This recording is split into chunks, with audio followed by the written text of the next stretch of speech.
Brother Cliff again with another question and answer time. And I have to confess that this is my question. But what is the danger of sin? And so many of us today, we take sin so lightly.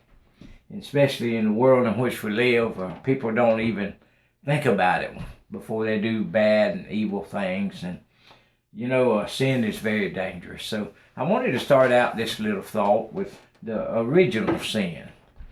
The Bible calls it the original sin. We see in Romans chapter 5, and I wanted you to start there tonight, or today, and we'll get more of it later. But in the apostle said in Romans 5, verse 12, "Wherefore, as by one man sin entered into the world, and death by sin, and so death passed unto all men, for that all have sinned.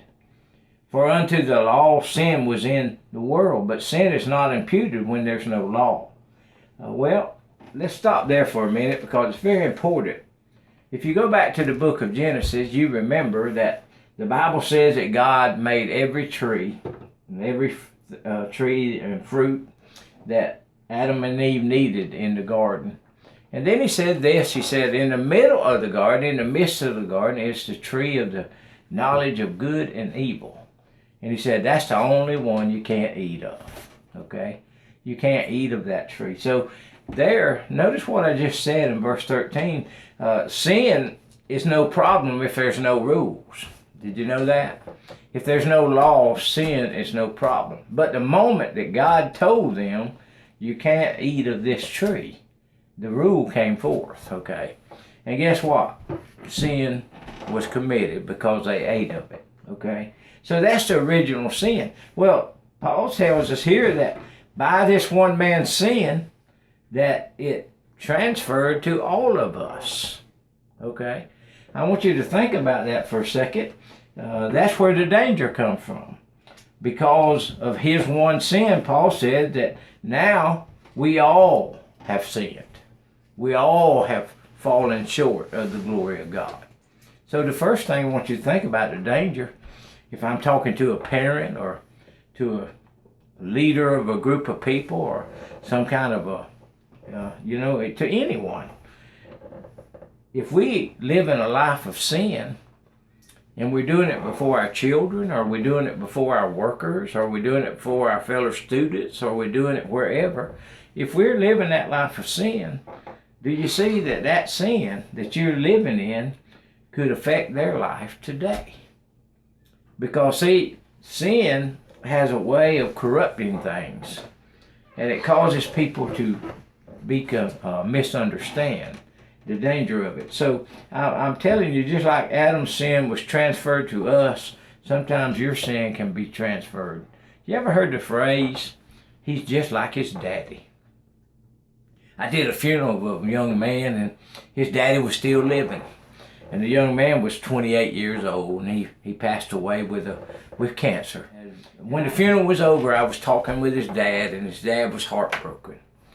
And the mom came over and she joined in to talk, and we was talking about the young man and his life. And Mom said this.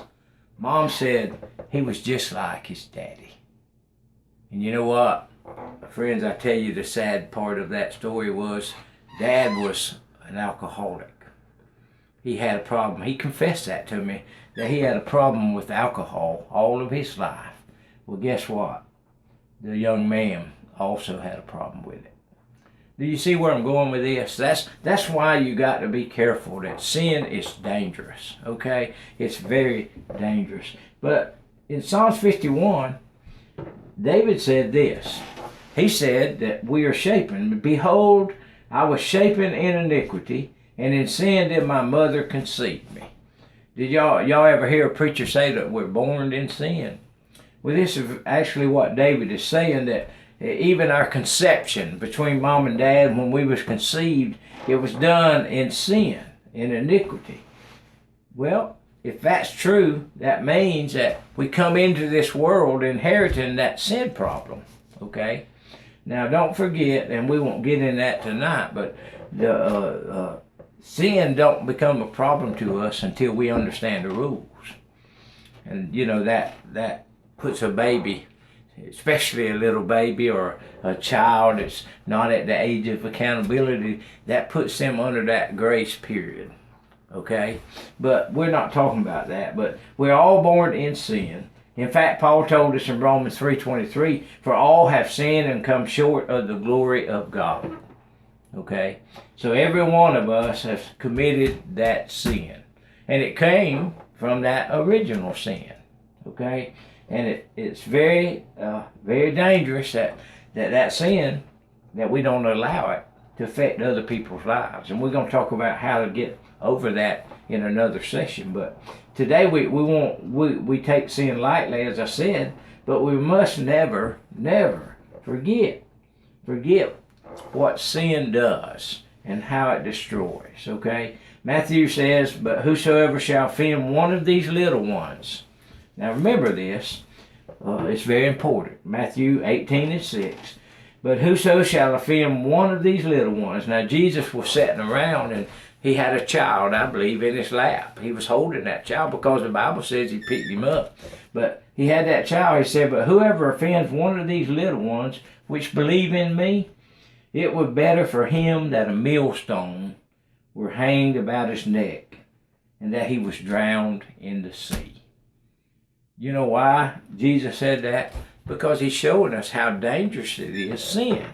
When we offend, what is he saying here? When we lead someone astray from the truth, when we allow our sin to affect them in a negative way, do you understand that we're leading them not to the truth of the word, but away from the truth? And he said it's better not to be here. It's better not to be here. None of us, and I'm going to include myself and you too, but none of us can swim with a millstone around our neck. You know, the last time I looked, that millstone weighed about 700 pounds, 750, somewhere around there. You can look it up. Look it up and see. But, you know, I couldn't swim with a 20-pound weight around my neck. So really, Jesus is saying it would better if you are not living, if you're going to offend people or offend these little ones by leading them away from the Lord. Okay, so tonight just a little introduction into that original sin, but we will talk probably next time on as one brought sin into the world, guess what? One also dealt with the sin problem, and his name is Jesus. We'll see that next time. Okay, God bless you. I love you.